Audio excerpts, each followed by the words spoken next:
বন্ধুরা, মাঝরাতে সাধু বাবার আশ্রমে ঢুকেছিল এক বিধবা নারী। ভোরে যা জানা গেল তা শিউরে ওঠার মতো। বীরভূমের নির্জন গ্রামের প্রান্তে সেই আশ্রমটা দিনের বেলায় যতটা পবিত্র, রাত বাড়লেই ততটাই রহস্যময়। বটগাছের পাতাগুলো নিঃশ্বাসের মতো কাঁপে, আর ধূপধুনোর গন্ধে বাতাস ভারী হয়ে থাকে, যেন কেউ ইচ্ছে করেই চারপাশটা ঘুম পাড়ানি নেশার মতো করে রেখেছে। ঠিক সেই রাতে ঘড়িতে 12টা পেরোতেই সাদা শাড়ি, মাথায় ঘুমটা টানা এক বিধবা নারী ফটকের ভেতর ঢুকে পড়ল। তার পায়ের নুপুর নেই, গলায় সোনা নেই, তবু সে যেন এক অদ্ভুত সাহস নিয়ে এসেছে। শীতের কুয়াশায় তার নিঃশ্বাস ধোঁয়া হয়ে উঠছিল, কিন্তু চোখে ছিল আগুন। আশ্রমের ভেতর থেকে ভেসে আসছিল মন্ত্রের সুর, ঘণ্টার ধ্বনি আর ফিসফিসিয়ে বলা কিছু কথা, যেগুলো বুঝতে পারলে গা শিউরে উঠত। লোকেরা বলতো সাধু বাবা নাকি চোখে চোখ রাখলেই মনের কথা পড়ে ফেলেন, কিন্তু ওই বিধবা নারী আজ মনের কথা নয়, সত্যটা বের করতে এসেছে। ভোরের আলো ফুটতেই যা প্রকাশ পেল তা শুধু আশ্রম নয়, পুরো গ্রামের বিশ্বাসকে কাঁপিয়ে দিল। ভিডিওটি শুরু করার আগে নতুন বন্ধুরা চ্যানেলটি সাবস্ক্রাইব করে বেল আইকনটি বাজিয়ে দিন। চলুন তাহলে ভিডিওটি শুরু করা যাক। বন্ধুরা, পশ্চিমবঙ্গের বীরভূম শান্তিপুর নামে ছোট্ট এক গ্রাম। কাঁচা রাস্তা, দুধারে শাল পলাশ, আর দূরে ধান ক্ষেতের ওপর সোনালি কুয়াশা। গ্রামটা দেখতে শান্ত, কিন্তু মানুষের কথায় ছিল কাঁটার মতো বিষ। সেখানেই থাকত কাবেরী মণ্ডল, বয়স মাত্র ২৬। ৩ বছর আগে তার স্বামী শিবু বাস দুর্ঘটনায় মারা যায়। শিবু ছিল দিনমজুর, সকাল থেকে সন্ধে পর্যন্ত কাজ করে যে সামান্য টাকা পেত তাতে কোনো মতে সংসার চলত। স্বামী চলে যাওয়ার পর কাবেরী যেন সমাজের চোখে এক মুহূর্তে অপয়া হয়ে গেল। শ্বশুরবাড়ির লোকজন বলতো, তোর কপাল পোড়া, তুই এসেছিস বলেই ছেলেটা মরল। কাবেরী তখন নিজের শ্বশুরবাড়ি ছেড়ে বাবার বাড়িতে ফিরে আসে। বাবা অসুস্থ, মা অন্য বাড়িতে কাজ করে। কাবেরী নিজেও গ্রামের প্রাইমারি স্কুলে আয়া হিসেবে কাজ নেয়। সকালে স্কুল ঝাড়ু দেয়, দুপুরে জল দেয়, আবার বিকেলে টিউশন পড়ায়। কারণ তার ভেতরে এক জেদ ছিল, আমি পড়ব, আমি দাঁড়াবো, আমি আর কারও করুণা নেব না। সাদা শাড়ি ছিল তার বিধবার চিহ্ন, কিন্তু সেই সাদাই তার শপথ হয়ে উঠল, সত্যের সামনে মাথা না নোয়ানো। গ্রামের এক প্রান্তে ছিল পুরনো জমিদার বাড়ি, তার পাশেই কয়েক বছর আগে গড়ে উঠল এক আশ্রম, শ্রী শ্রী অচ্যুতানন্দ আশ্রম। সাধু বাবার নাম স্বামী অচ্যুতানন্দজি। গেরুয়া বসন, কাঁধে উত্তরীয়, গলায় রুদ্রাক্ষ, কপালে তিলক, দেখলেই মনে হয় যেন দেবতা মানুষ। তিনি কথায় কথায় বলতেন, বিশ্বাসী শক্তি, অবিশ্বাসী সর্বনাশ। শুরুতে ২-১ জন অসুস্থ মানুষ গিয়ে নাকি ভালো হয়ে ফিরে এলো। কেউ বলল চাকরির ইন্টারভিউতে আগে কখনো ডাক আসেনি, সাধুর আশীর্বাদে এবার নাকি ডাক এসেছে। এসব গল্পে গ্রামের মানুষ ধীরে ধীরে মুগ্ধ হয়ে গেল। সবচেয়ে বড় সমর্থন পেলেন গ্রামের ধনী ব্যবসায়ী প্রতাপবাবুর কাছ থেকে। প্রতাপবাবু জমি দিলেন, টিনের ঘর দিলেন, দান বাক্স বসালেন। তার বদলে আশ্রমের মঞ্চ থেকে সাধু বাবা প্রচার করলেন, প্রতাপবাবু ধর্মসেবক, গ্রামের রক্ষাকর্তা। কিছুদিনের মধ্যেই আশ্রম শুধু ধর্মের জায়গা রইল না, এটা হয়ে উঠল গ্রামের ক্ষমতার কেন্দ্র। স্থানীয় নেতা, পুলিশ, এমনকি পঞ্চায়েত প্রধানও আশ্রমে এসে মাথা নোয়াত। কারণ আশ্রমের ভক্ত মানে ভোট, প্রভাব আর টাকা। কাবেরীর স্কুলে পড়ে মিঠি নামে এক ৮ বছরের মেয়ে। মিঠি আগে খুব হাসি খুশি, কথা বলতো অবিরাম। হঠাৎ ১ মাসের মধ্যে মিঠি চুপচাপ হয়ে গেল। ক্লাসে কারো চোখের দিকে তাকায় না, আঁকাবাঁকা হাতে খাতায় আঁকে, আর মাঝে মাঝে ভয়ে কেঁপে ওঠে। একদিন শিউলির মা কাবেরীকে ধরে কাঁদতে লাগল, দিদি, আমি বুঝতে পারছি না, মিঠি আগের মতো নেই, ও রাতে ঘুমায় না, হঠাৎ চমকে উঠে বসে। কাবেরী অবাক হয়ে জিজ্ঞেস করল, কিছু হয়েছে? শিউলি জড়িয়ে জড়িয়ে বলল, ওর জ্বর হচ্ছিল, প্রতাপবাবু বলল আশ্রমে নিয়ে যেতে। সাধু বাবা বলল শিশুর ওপর অশুভ ছায়া, বিশেষ পুজো করতে হবে। আমি ভয় পেয়ে রাজি হয়েছিলাম। তারপর থেকে মিঠি বদলে গেছে। কাবেরীর শরীর ঠান্ডা হয়ে গেল।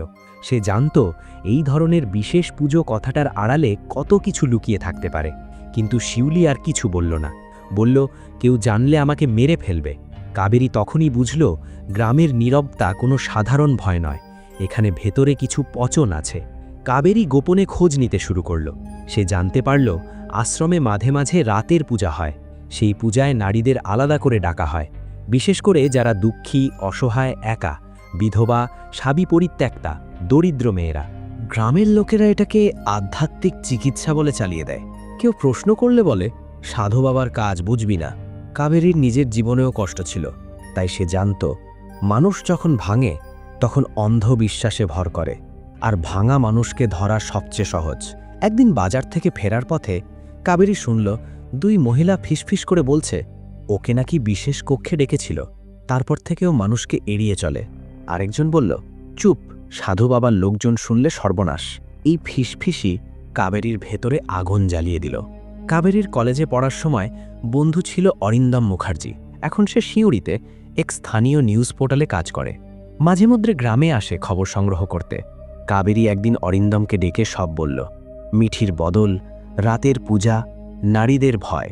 অরিন্দম প্রথমে বলল, কাবেরী, এসব বড় ঝুঁকির কাজ, ওই আশ্রমের পেছনে প্রভাবশালী লোক আছে। কাবেরী চুপ করে শুনল, তারপর শান্ত গলায় বলল, ঝুঁকি তো আমার জীবনেই আছে। আমি চুপ থাকলে আর কতজন মিঠি নষ্ট হবে। অরিন্দম বুঝল এই মেয়েটা ভাঙেনি। সে বলল, ঠিক আছে, আমরা প্রমাণ ছাড়া কিছু করব না, প্রমাণ লাগবে। কাবেরী ঠিক করল সে নিজেই আশ্রমে যাবে। একটা বিশেষ পূজার আমন্ত্রণ সে নিজেই তৈরি করবে, যেন সাধু বাবা তাকে ডাকেন। পরদিন সে আশ্রমে গিয়ে বলল, বাবাজি, আমার স্বামী মারা গেছে। রাতে অদ্ভুত স্বপ্ন দেখি, মনে হয় কেউ ডাকছে। আমি শান্তি চাই। স্বামী অচ্যুতানন্দজি কাবেরীর চোখে চোখ রাখলেন, হাসলেন। তোমার চোখে গভীর কষ্ট, তোমার আত্মা এখনো বাধা। রাতের যজ্ঞ করতে হবে মা, মধ্যরাতে এসো। কাবেরী মাথা নোয়ালো, কিন্তু তার আঁচলের ভেতর লুকিয়েছিল ছোট্ট ভয়েস রেকর্ডার। অরিন্দম দিয়ে দিয়েছিল, আর আশ্রমের ফটকের বাইরে থাকবে অরিন্দম, সঙ্গে আরেকজন ক্যামেরাম্যান বন্ধু। দূরে নিরাপদ জায়গায়। কাবেরীর বুক ধরফর করছিল, কিন্তু সে ঠিক করেছিল ভয় দেখাবে না। রাত 12টা, কুয়াশা ঘন, আশ্রমের চারপাশে অদ্ভুত নীরবতা। কাবেরী সাদা শাড়ি, মাথায় ঘোমটা টেনে, হাতে ছোট্ট ফুল ধূপ নিয়ে ফটকে দাঁড়ালো। দরজা খুলে দিল আশ্রমের একজন শিষ্য, গোবিন্দ। গোবিন্দের চোখ ছিল ধারালো। সে কাবেরীকে দেখে বলল, চুপচাপ আসো, বেশি কথা বলবে না। কাবেরী ভেতরে ঢুকল। ভেতরে মোমবাতির আলো, ঘণ্টার টুংটাং, ধূপের ধোঁয়া। এক ঘরে কয়েকজন পুরুষ শিষ্য বসে আছে। কাবেরীকে নিয়ে যাওয়া হলো ভেতরের দিকে, একটা ছোট্ট দরজার সামনে। দরজায় কাপড় টাঙানো, যেন বাইরে থেকে ভেতর দেখা না যায়। গোবিন্দ ফিসফিস করে বলল, এই হলো বিশেষ কক্ষ, বাবাজি ভেতরে আছেন। কাবেরীর মনে হলো এই মুহূর্তেই সে পালাতে পারে, কিন্তু সে পালালো না, কারণ তার পেছনে আছে মিঠির মুখ, শিউলির কান্না, আর সেই সব নারীর চাপা আর্তনাদ যারা ভয়ে কথা বলে না। কাবেরী ধীরে দরজা ঠেলে ঢুকল। ভেতরে বসে আছে বাবাজি, সামনে পুজোর সামগ্রী, আগুন জ্বলছে হোমকুণ্ডে। তিনি বললেন, মা, ভয় পেও না, এখানে তোমার আত্মাকে মুক্ত করা হবে। কাবেরী শান্ত গলায় বলল, মুক্তি তো সত্যিই চাই বাবাজি, কিন্তু মুক্তি কি শুধু রাতে হয়, দিনে হয় না কেন? সাধু বাবা একটু থামলেন, তারপর গম্ভীর কণ্ঠে বললেন, রাতেই অশুভ শক্তি দুর্বল হয়, তাই রাত। কাবেরী আবার বলল, আর নারীদেরই কেন ডাকা হয়, পুরুষদের কেন নয়? এই প্রশ্নে সাধুলাবার চোখে এক ঝলক বিরক্তি। তিনি বললেন, তুমি প্রশ্ন বেশি করছো মা। কাবেরী মাথা তুলল, হ্যাঁ, আমি প্রশ্ন করছি, কারণ আমি ভয় পাই না, আর যারা ভয় পায় তাদের ওপর অন্যায় হয়। এই কথার সঙ্গে সঙ্গে কাবেরী রেকর্ডারটা অন করে দিল। আগেই অন ছিল, কিন্তু নিশ্চিত হলো। সে আরও বলল, আপনি মিঠির মাকে বলেছিলেন বিশেষ পূজা, আরও নারীদের ডেকেছেন, কেন? সাধু বাবা এবার কণ্ঠ কঠিন করলেন, তুমি কে, এখানে কেন এসেছ? কাবেরী ধীরে ঘোমটা নামালো, চোখে চোখ রেখে বলল, আমি কাবেরী, সেই গ্রামের বিধবা যাকে সবাই অপয়া বলে, আর আমি এসেছি সত্য বের করতে। সাধু বাবা উঠে দাঁড়ালেন, বের হয়ে যাও, নইলে। ঠিক তখনই বাইরে হইচই। অরিন্দম আর তার বন্ধু দূর থেকে দেখে নির্ধারিত সিগন্যাল পেয়ে আশ্রমের মূল ফটকে এগিয়ে আসে, কিন্তু তারা ভেতরে ঢুকছে না, কারণ দরকার ছিল আরও বড় কিছু। কাবেরী ভেতরে তর্ক চালিয়ে গেল। উদ্দেশ্য একটাই, সাধু বাবাকে কথায় ফাঁসানো। সে বলল, আপনি ভক্তদের ভয় দেখান, অশুভ ছায়া, শাস্তি, পাপ, তারপর রাতের বেলায় আলাদা কক্ষে ডাকেন। এটা ধর্ম না, এটা ক্ষমতার খেল। সাধু বাবার মুখের মাস্ক একটু ফসকে গেল। তিনি বললেন, ভক্তদের নিয়ন্ত্রণ করতে হয়, না হলে তারা বেপথে যায়। আর তুমি যদি চুপ করো, তোমারও উপকার হবে। এই উপকার হবে শব্দটাই অডিওতে ধরা পড়ল। কাবেরী বুঝল এটাই দরকার ছিল। সে আরও চাপ দিল, উপকার মানে কি?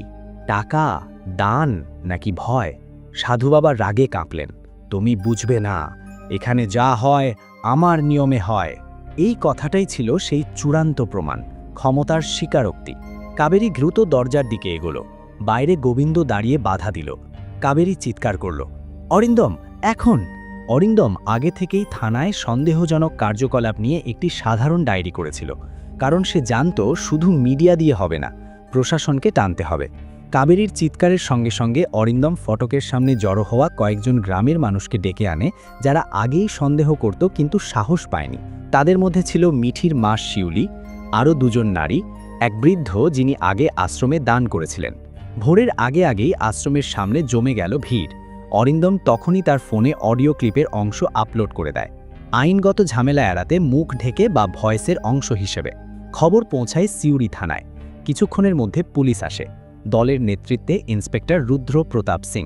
তিনি কঠোর, নিয়মপালক, কিন্তু প্রভাবশালীদের সামনে অনেক সময় চাপেও পড়েন। তিনি এসে ভিড় সামলালেন। কে অভিযোগ করেছে? কাবেরী সামনে দাঁড়িয়ে বলল, আমি। আমার কাছে অডিও প্রমাণ আছে। আশ্রমের ভেতরে নারীদের নিয়ে যা হচ্ছে তার তদন্ত চাই। ইন্সপেক্টর অডিও শুনলেন, মুখ শক্ত হল।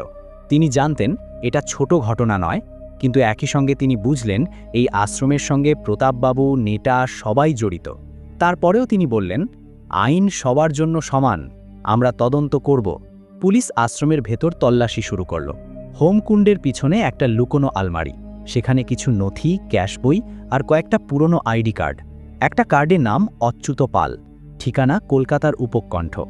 ইন্সপেক্টর রুদ্র প্রতাপ সিং নথি দেখেই বুঝলেন লোকটা আগে থেকেই সন্দেহভাজন। দ্রুত ব্যাকগ্রাউন্ড চেক হয়। বেরিয়ে আসে অচ্যুত পাল আগে একটি দান জালিয়াতি এবং প্রতারণার মামলায় যুক্ত ছিল, তারপর হঠাৎ উধাও। এখন সাধু সেজে আশ্রম খুলে বসেছে। এদিকে আশ্রমের দান বাক্সের টাকার হিসেবও মিলছে না। ব্যাংকের লেনদেনের কাগজপত্রে দেখা গেল বড় অঙ্কের টাকা ঘুরছে কয়েকটি বেনানি অ্যাকাউন্টে। সবচেয়ে গুরুত্বপূর্ণ, একাধিক নারী সাহস করে এগিয়ে আসে। তারা বলে রাতের বিশেষ পুজোর নামে তাদের মানসিকভাবে ভয় দেখিয়ে টাকা আদায় করা হয়েছে, চাপ সৃষ্টি করা হয়েছে, আর মুখ বন্ধ রাখতে বলা হয়েছে। গ্রামে খবর ছড়িয়ে পড়তেই প্রতাপবাবু রাগে ফেটে পড়ল। সে থানায় গিয়ে ইন্সপেক্টরকে চাপ দিতে চেষ্টা করল। স্যার, এগুলো মিথ্যা, গ্রামের বদনাম হচ্ছে। কাবেরী একটা অপয়া বিধবা, ওর কথা বিশ্বাস করবেন? ইন্সপেক্টর রুদ্র প্রতাপ সিং ঠান্ডা গলায় বললেন, অপয়া বলে কেউ অপরাধী হয়ে যায় না, আর সাধু বলে কেউ নির্দোষ হয়ে যায় না। প্রমাণ যেখানে আছে সেখানে আইন চলবে। প্রতাপবাবু তখন কাবেরীর ওপর কুৎসা ছড়াতে লাগল। বাজারে লোকজন বলতে শুরু করল, ও নাকি বদলা নিতে গেছে, ও নাকি টাকা চেয়েছিল। কাবেরী এসব শুনে এক রাতে একা কাঁদল। মায়ের আঁচলে মুখ লুকিয়ে বলল, মা, আমি কি ভুল করেছি? মা তার মাথায় হাত রেখে বলল, মিথ্যে কথা মানুষ বলবেই, কিন্তু তুই সত্যের সঙ্গে আছিস, সত্যের পথ কাঁটায় ভরা মা। এই কথাটাই কাবেরীর ভেতরে আবার শক্তি দিল। তদন্ত চলাকালীন একদিন গোবিন্দ হঠাৎ থানায় এসে হাজির। সবার সামনে সে মাথা নিচু করে বলল, স্যার, আমি সব বলবো। আমি ভয় পেয়ে এতদিন চুপ ছিলাম। সে জানালো, গোবিন্দ আদতে আশ্রমে যোগ দিয়েছিল কাজের সন্ধানে, কিন্তু ধীরে ধীরে বুঝেছিল এখানে ধর্মের নামে চলছে প্রতারণা। যারা প্রশ্ন করত তাদের বের করে দেওয়া হতো, যারা ভয় পেত তাদের ব্যবহার করা হতো। কিন্তু টুইস্ট হলো, গোবিন্দের বোনও একসময় ওই রাতের পূজার ফাঁদে পড়েছিল। তারপর পরিবার ভেঙে যায়। সেই ক্ষোভেই গোবিন্দ ভিতরে থেকেও সুযোগ খুঁজছিল। কাবেরী আসার পর সে বুঝেছিল এই মেয়েটা ভয় পাবে না, তাই সে ইচ্ছা করেই কাবেরীকে বিশেষ কক্ষ পর্যন্ত নিয়ে যেতে বাধা দেয়নি, যেন সত্য ধরা পড়ে। এই তথ্য তদন্তকে আরও শক্ত করল। পুলিশ আশ্রমের আরও নথি উদ্ধার করল, আর পুরো চক্র ভেঙে পড়তে শুরু করল। অচ্যুত পাল, স্বামী অচ্যুতানন্দ গ্রেপ্তার হল। আশ্রম সিল হল। প্রতাপবাবুর আর্থিক লেনদেনও তদন্তে এলো। পঞ্চায়েত প্রধান থেকে কয়েকজন স্থানীয় দালাল, সবাই জেরার মুখে পড়ল। গ্রামের মানুষ প্রথমে বিভক্ত ছিল, কিন্তু প্রমাণ যখন একে একে বেরোতে লাগল, অডিও, নথি, সাক্ষ্য, তখন কেউ আর অন্ধবিশ্বাস ধরে রাখতে পারল না। সবচেয়ে আবেগঘন মুহূর্তটা এলো যখন মিঠি একদিন স্কুলে কাবেরীর হাত ধরে বলল, দিদিমণি, তুমি না থাকলে আমি। কাবেরী ওকে জড়িয়ে ধরল, বলল, ভয় পেও না, এখন আর কেউ তোমাকে ভয় দেখাবে না। কয়েক মাস পরে কাবেরী প্রাইমারি টিচার পরীক্ষায় পাশ করল। তার হাতে যখন নিয়োগপত্র এলো, সে কিছুক্ষণ বিশ্বাসই করতে পারল না। সাদা শাড়ির আঁচলটা সে চোখ মুছতে ব্যবহার করল। এই প্রথম সেই সাদা শাড়ি শুধু শোকের নয়, জয়েরও প্রতীক হল। স্কুলে প্রথম দিন কাবেরী সাদা শাড়ির সঙ্গে একটি সাধারণ নীল বর্ডার পরেছিল। গ্রামের লোকেরা তাকিয়েছিল, কেউ মাথা নিচু করল, কেউ লজ্জা পেল, কেউ বলল, দিদি আপনি সাহস দেখিয়েছেন। কাবেরী ক্লাসে বাচ্চাদের বলল, শোনো, বিশ্বাস খারাপ নয়, কিন্তু চোখ বন্ধ করে বিশ্বাস করলে অন্যায় জন্মায়। তোমরা প্রশ্ন করতে শিখবে, সত্য খুঁজবে, আর কাউকে দুর্বল ভেবে ঠকাতে দেবে না। বাইরে বটগাছের পাতায় হাওয়া লাগছিল, যেন গ্রামটাও নতুন করে নিঃশ্বাস নিচ্ছে। কাবেরী বুঝল সে শুধু নিজের জন্যে লড়েনি, সে লড়েছে বহু নীরব কণ্ঠের জন্য। আর সেই লড়াইয়ের মূল্য, সামাজিক অপবাদ, কান্না, ভয়, সব কিছুই সার্থক। ধর্ম মানুষের আশ্রয়, কিন্তু অন্ধবিশ্বাস মানুষের সর্বনাশ। যে ক্ষমতাকে প্রশ্ন করা যায় না, সেই ক্ষমতার হাতেই সাধারণ মানুষ সবচেয়ে বেশি আহত হয়। কাবেরীর গল্প শেখায়, সত্যের পক্ষে দাঁড়াতে শক্তিশালী হতে হয় না, শুধু সাহসী হতে হয়। আপনি কি কখনো এমন কোনো অন্ধবিশ্বাসের পরিস্থিতিতে পড়েছেন? আপনি হলে কি করতেন? এমন আরও সাসপেন্স প্লাস শিক্ষামূলক গল্প পেতে সাবস্ক্রাইব করুন, আর আপডেট পেতে বেল আইকন চাপুন।